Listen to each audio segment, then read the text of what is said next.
Last year ঠিক শীতের সিজনে আমরা গিয়েছিলাম আমার শ্বশুর বাড়ি ব্রাহ্মণবাড়িয়া কসবা বাড়াই। যেতে আমাদের গোধূলিবেলা হয়ে যায়, আমাদের পৌঁছতে পৌঁছতে প্রায় রাত। তো রাতের বেলা সবাই খাওয়া দাওয়া শেষে আমরা একটু গল্প এবং আড্ডা দিচ্ছিলাম। অনেকটা বড় ফ্যামিলি নিয়ে আমরা গিয়েছিলাম, আমার আম্মু, নানু, খালা, খালু, আমার কাজিনরা, আর ছিল আমার মামা শ্বশুর আর একটা দেবর। এটাকে বৈঠকখানা বলতো। এখন আর সেই দিন নাই, দিন হারিয়ে গেছে এবং গ্রামের ঐতিহ্য আস্তে আস্তে বিলুপ্ত হয়ে যাচ্ছে। আমরা ছোট সময় এই বিলে কত মাছ ধরছি, তারপরে কুচ্চা, কাঁকড়া, কত কিছু দেখছি এবং বিলে প্রচুর মাছ ছিল। এখন আমাদের সেই বিলে আর কোনো মাছ নাই, মাঝে মধ্যে যাও পাওয়া যায় 1-1.5 কেজি। আমাদের একটা গাতা ছিল যেটা আমরা খাড়ি বলতাম, এটার মধ্যে প্রায় 30 থেকে 35 বছর আগে 8 মণ মাছ পাওয়া গেছিল। 8 মণ মাছ পাওয়া গেছিল। মানে এটা কি তোমার বজুরি মাছ, ট্যাংরা মাছ, কানলা মাছ। আসলে গ্রামের সকাল যে কত সুন্দর, সেটা সকালবেলা উঠে, এবং সেটা যদি শীতকাল হয় আসলে অনুভব করা যায় না উঠলে, সকালবেলা না উঠে না দেখলে যে আসলে কি হচ্ছে, সকালবেলাটা কেমন। আসলে এই যে কুয়াশা, আমাদের বাড়িটা একবারে শেষ প্রান্তে গ্রামের, যার কারণে চতুর্দিক কুয়াশা এবং কুয়াশা দেখে এই জন্য যে সিনারির যে ব্যাপারটা সেটা ওইভাবে দেখা যাচ্ছে না। এটা আমি পরে আবার দেখাবো যে আসলে কি। আসলে এখানে যখন এখন তো শীতকাল, জন্য পানি নাই, ধান গাছ চাষ করার দিন পর এই জায়গাটা লেকের মতো, জায়গাটা পুরোটাই লেক, একটা নদী, এটা সিনাই নদী বলে এটাকে, নদী। আর এটা হচ্ছে পুকুর, এটা হচ্ছে একটা পুকুর, ওই যে পুকুরটা। রাস্তা আমাদের বাড়ি পর্যন্ত চলে আসছে, রাস্তা ওইটাই শেষ আর কি। গ্রামের একটা সাইডে আর কি, অন্য সাইডে আছে আবার, আমরা সাইডে পড়েছি। বাসার বাড়ির সামনে বাগান করা হয়েছে। আমরা আগে অনেক ফুল গাছ ছিল, আসলে এখন তো রক্ষণাবেক্ষণ অভাবে কেউ থাকা হয় না বাড়িতে, জন্য এরকম থাকে। একটা লিচু গাছ, আর এটা হচ্ছে একটা বেল গাছ, অতি পরিচিত বেল গাছ। তড়িঘড়ি করে আমরা সবাই সকাল সকাল উঠে যাই। তো ইচ্ছে ছিল সবাই মিলে একসাথে পুরো বাড়ির আশেপাশে সব জায়গায় ঘুরে ঘুরে দেখব, আশেপাশের নেচার, সব কিছু, পুকুর, ঘাট এবং আরও অনেক কিছু আছে। এবং আমরা সবাই আসলে যাচ্ছিলাম মেইনলি দেখতে হচ্ছে আমাদের এখানে একটা বড় মাজার আছে, সেটা দেখার জন্য, উজুরি শাহ মাজার। তো সবাই এখানে আসলে হাঁটাহাঁটি করে আশেপাশে দেখছিল, মাটির ঘরগুলো খুব সুন্দর করে তৈরি করা, এগুলো দেখছিল এবং সবাই ছবি নিচ্ছিল। ধানের বীজতলা প্রথম স্তর, এখান থেকে ধান এগুলি হবে, এত বড় হবে। তারপরে এটা উঠে নিয়ে আবার এই জমিতে লাগানো হবে। আচ্ছা, এই জমির পরে মানে পানি চলে গেল, পানি শুকাই গেল, এই যে লাগানোর পরে 4 মাস পরে এটা আবার কাটা হবে। আচ্ছা, তারপর বাড়িতে নেওয়ার পর শুকানো হবে, সিদ্ধ করা হবে, শুকানো হবে। তারপরে মানে ধান বানানোর প্রসেসটা, এই যে মাড়াই করার মেশিন, এই যে রাইস মেশিন, তো এই মেশিন দিয়ে আবার মাড়াই করে তারপরে খাওয়ার উপযুক্ত করা হবে। মাজারের আশপাশটা খুব সুন্দর এবং অনেকটা ধানি জমি আছে এখানে, এবং এখানে আশেপাশে অনেক খোলা জায়গা, বিস্তীর্ণ। এই ধানি জমিগুলোতে বর্ষাকালে পানিতে একদম টইটুম্বুর থাকে। এখানে গ্রামের মানুষরা মাছ চাষ করে বর্ষাকালে মেইনলি, আর শীতকালে পানি কমে আসলে এখানে অনেকে দেখা যায় তারা ধান চাষ করে। এখানে ছোট্ট একটা টিলার উপর আসলে এই মাজারটা, যার কারণে এটা আসলে দেখতে একটু বেশি আকর্ষণীয় লাগে। এই মাজারটা এখানে, এবং মাজার এই যে জায়গাটা দেখতেছো আছে, এগুলি হলো মাটির চুলা। হ্যাঁ, এখানেই রান্না করে না ওরসের সময়। মামা বলে দেই রে, তাকান, এটা মাটির চুলা, বুঝছো? এখানে 20টা চুলা আছে। 20টা না? এগুলিতে আমাদের প্রত্যেক বছর এই মাজারের উপলক্ষে 5 গ্রাম নিয়ে আমরা সিন্নি করি, তামারক করি। 5 গ্রামের লোকজন এই খায়। আর এই মাঠটা হলো এই বিশাল বড় মাঠে বড় বড় মৌলানারা আসে, তারা ওয়াজ নসিহত করে, হালকা জিগির হয়, এখানে কোনো গান বাদ্য হয় না। আর এই যে এটা দেখতেছ, এটা হলো আমাদের খাবার রাখার জন্য পুরা ঢাইলা ঢাইলা রাখি। এর মধ্যে খাবার ঢেলে দেন, এইগুলো পরিষ্কার করার পর এমনি তুমি এই আবর্জনা ওঠে। এই হলো আমাদের খাবার রাখার আচ্ছা আচ্ছা জায়গা, মানে ওখানে খাবারটা রান্না করা না না না তাইলে এটাতে তোমার প্রত্যেক বছরে 2 বার হয়। আচ্ছা, একবার মিঠাই দিয়ে, চাউল দিয়ে সিন্নি হয়, আরেকবার গরু জবাই করে খিচুড়ি হয়। তো আমরা 5 গ্রামের লোক একসাথে এটা থেকে তারপরে খাওয়া হয়, বিভিন্ন জায়গায় দেওয়া হয়। তারপরে আমাদের যে মাজার, এই মাজারের আমরা লোক মুখে শুনছি এটা 700 বছর বয়স। মাশাআল্লাহ। তো আমি এটার ইতিহাস বলতে কিছুই বলতে পারবো না, বর্তমানে আমি এটার খাদেম।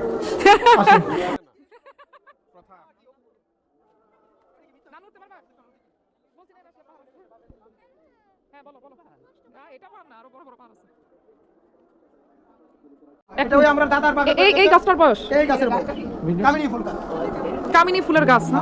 আর এটা হলো আমাদের মাজারে ওই ডেইলি যারা আসে তারা পাক করে তারপরে দেয় প্রতিদিন লোকজন আসে, আমরা থাকতে হয় না। এটা বয়স কত বললেন? এই গাছ 300 বছর হবে মনে করো। 300 বছর। এটার গাছটা অরিজিনাল গাছটা না, এটা ডেমোনে এই দুটো, এই যে অরিজিনাল গাছ।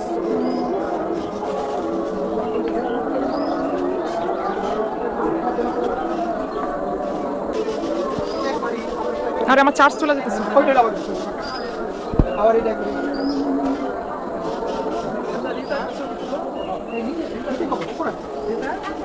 এটা হচ্ছে মাজারটার কি? নাম জানি ছিলেন নাকি? না না, এখানে জঙ্গল ছিল, এটা পুরোটা ইয়ে ছিল। এই যে এইগুলি কিন্তু পানি, তেমন তো শুকনা, এটা ছিল একটা দ্বীপ এবং জঙ্গল, এখানে কেউ আসতো না। তো একটু ইতিহাস যেটা আছে ধরেন 200 বছর 250 বছর আগের, যারা বলছে এটা তো পুরা ইতিহাস না। তো ওইখানে নাকি ওই যে আপনার জঙ্গলি হাতি টাতি আসতো তখন, এগুলি ইয়ে পাড়া দেওয়ার জন্য রাত্রে থাকতো। ওই লোকে ওনারে দেখছে এরকম একটা ইতিহাস, এটা দেখছে এখানে মানুষজন বাস করে। তখন আসার পরে সকালবেলা আসছে, আইসা থেকে মানুষজন নাই 3টা রেক করেছে, মানে এটা হলো মৌখিক ইতিহাস। মানে যারা শয্যাশায়ী তাদের নাম জানা যায় আছে উজুরিশা, জহুরিশা, মানে ওনার ছেলে আর ওনার ওয়াইফ। এটার ভিতরে তিনটা কবর আর কি না? হ্যাঁ, আমার নামগুলো আবার। উজুরিশা, জহুরিশা আর হলো সুনাই বিবি। এই 3 জন আছে, সাহিত্য আছে। হ্যাঁ, যারা এখানে সাহিত্য আছে।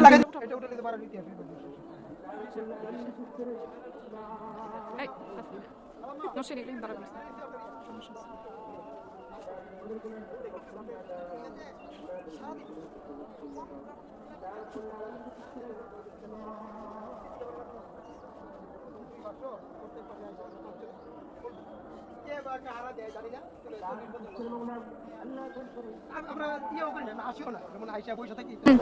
এটা হলো কোনো এক সময় আমাদের লোকজন, আচ্ছা। তখন তেলের কোনো ইয়ে ছিল না, উৎপাদন কোনো কিছু ছিল না। এই গাছের গোটাগুলি সিদ্ধ করে তারপর তেল করে ওই তেল দিয়া আমাদেরকে রান্না করে খাওয়া হতো, আমাদেরকে বা আমার বাপ দাদাকে আর কি। সিদ্ধ করে তেল বাই করতো গাছের থেকে? হ্যাঁ, এটার গাছটার নাম হলো বাজনা গাছ। বাজনা গাছ। সচরাচর এটা ওষুধি গাছ আর কি। আচ্ছা, এটার গোটাগুলি দিয়া তেল করতো। আর এই যে এটা দেখতেছো, এটা হলো গাব গাছ। মানে এটা কোনো ওষুধের কাজে ব্যবহার হতো? এটা ওষুধের কাজে, এটা ওষুধের কাছে ব্যবহার হয়, গাব গাছ। হ্যাঁ, গাছ আছে। আর একটা হলো কামরাঙ্গা গাছ, একটা আতা ফল গাছ। খাও তো। খায় আর এই হলো কৃষ্ণচূড়া। আমার মামা ফুলাই তো এখানে বোঝা যাচ্ছে না। এই বেলগাছটা মনে করো 1-150 বছর হবে। এই যে বেল। এই বেল গাছটা, হ্যাঁ। এই যে এটা ও নে 150 বছর আগের, সবকিছুতে ইতিহাস। বলো না, কে আবার তো টাকা পরে মানে 50,000 টাকা মানে কম। এরপরে এই মাঝের কাপড় চোপড় আছে না, কে এনে দিয়ে দেয়, মানে কাপড় দিয়ে যায়, এই যে হাতর, তারপরে এই যে কে দিয়ে যায়? বাতি, অনেক লোক আমি তো আইসা পাই, এই যে খুইলা দেখি যে এনে রাইখা গেছে নীরবে। এটা গেছে। আর চাউলের জন্য এটার ভিতরে কি আছে, স্টোরেজ, এটা স্টোরেজ রুম না? চাউল এনে রেখে দেয়। মানে এগুলো কেউ বলেন আর কি, প্লেট আছে 1200, এই যে আমাদের যে খাওয়া হয় মানুষ। বইলা করতে হয় না, হ্যাঁ। বুঝছে না? দান কখনো বইলা করতে হয় না। এগুলো পরিষ্কার করে আমি খাদেম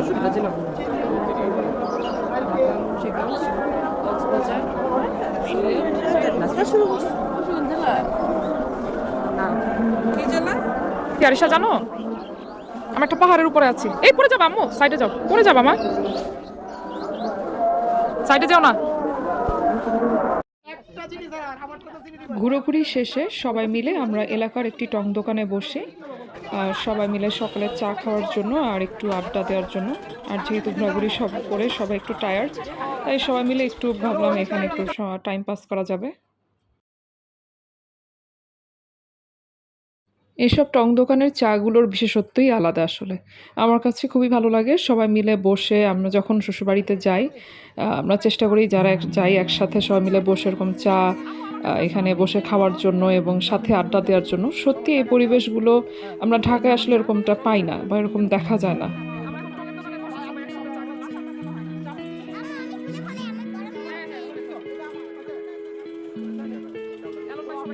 We've come to that moment where our hearts need a conversation. to talk about where we go from here. বাড়িতে এসে দেখি ততক্ষণে নাস্তা অ্যারেঞ্জমেন্ট হয়ে গেছে আমাদের জন্য। তো যেহেতু এটা শীতকালে এসেছিলাম আমরা, তো এখানে সবাই ভাবলাম যে আমরা একটু গায়ে একটু রোদ পোহাবো, কারণ বাড়িতে তখন অনেক শীত ছিল। তো এই জন্য নাস্তার ব্যবস্থাটা খোলা উঠোনেই করা হয়, এবং এই জায়গাটাও খুব বেশি না, পরিষ্কার ছিল, এবং এখানে বেঞ্চগুলো দেওয়া হয়েছে সবার বসার জন্য। আর এখানে মাদুর বিছিয়ে আমরা সবাই বসে আড্ডা দিচ্ছিলাম আর নাস্তা রেডি করতেছিলাম। এই তো আমিও একটু একটু করে হেল্প করতেছিলাম সবাইকে, সবার জন্য। নাস্তা আইটেমে ছিল গরু মাংস, ডিম ভাজা, আর ছিল হালুয়া, যা হয়তো তো তখন তৈরি হচ্ছিল এই জন্য নিয়ে আসা হয়নি।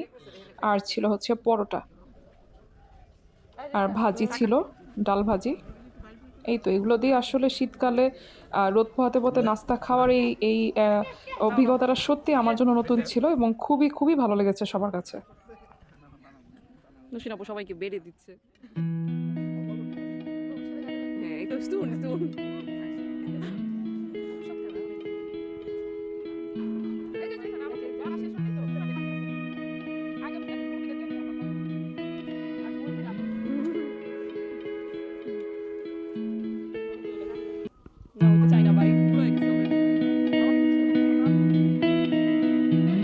নাস্তা শেষ হতে না হতেই আমাদের জন্য চলে আসে গরম গরম চা।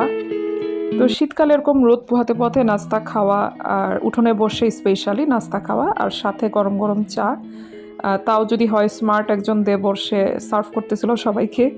তো যাই হোক, আমাদের খুবই ভালো লেগেছে আসলে। আর এই তো আজকের জন্য ব্লগটা এখানেই শেষ করছি। চা খেতে খেতে ভালো থাকবেন সবাই। আল্লাহ হাফেজ।